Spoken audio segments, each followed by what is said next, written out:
قال الله تبارك وتعالى في القرآن المجيد والفرقان الحميد: أعوذ بالله من الشيطان الرجيم. بسم الله الرحمن الرحيم. إنما يخشى الله من عباده العلماء. صدق الله العظيم. جس دور کی نازا تھی دنیا اب ہم و زمانہ بھول گئے. جس دور کی نازا تھی دنیا اب ہم و زمانہ بھول گئے. اوروں کو جگانا یاد رہا خود ہوش میں آنا بھول گئے. آذان آج بھی ہوتی ہے مسجد کی فضا پر ہے انور. جس ضرب سے دل ہل جاتے تھے وہ ضرب لگانا بھول گئے. منہ دیکھ لیا آئینے میں پر داغ نہ دیکھا سینے میں.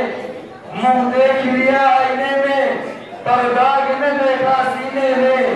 دل ایسا لگایا جینے میں مرنے کو مسلمان بھول گئے. حضرات، آج میں ان نامانے باصفا شہید عامر عشق وفا والدان بلاد اور عشاق نبی کی تقدیری کی سعادت حاصل کر رہا ہوں، جن کا قلب و جگر نبی کی عظمت سے معمور تھا، جن کا دل عشق نبی سے شرسار تھا، جن کے چہرے پر عزم و استقلال کی کرنیں جب و فگن تھی، جنہوں نے اہل جہاں کو عشق نبی کا درس دیا، صنف انسانی کو محبت کا پیغام سنایا، جنہوں نے امت کو نبی سے پیار کرنا سکھایا. صنف انسانی کو محبت کا پیغام سنایا، جنہوں نے امت کو نبی سے پیار کرنا سکھایا. محبت نبی کا راستہ دکھایا، عشق نبی کا راستہ بتلایا. دنیا جن کو علماء دیوبند کہتی ہے. حضرات، میں ان کے عشق نبی کے واقعات کے سیر کراؤں یا ان کے مجاہدانہ کردار کے واقعات سناؤں. عشق نبی سے شرسار مولانا قاسم نانوتوی رحمت اللہ علیہ سفر حج کی منظر کشی کروں یا روزے اظہر پر مولانا حسین احمد مدنی کی درس حدیث کی جھلک دکھاؤں. عشق نبی سے بیٹا مولانا گنگوی کی دل کا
اس سے کیا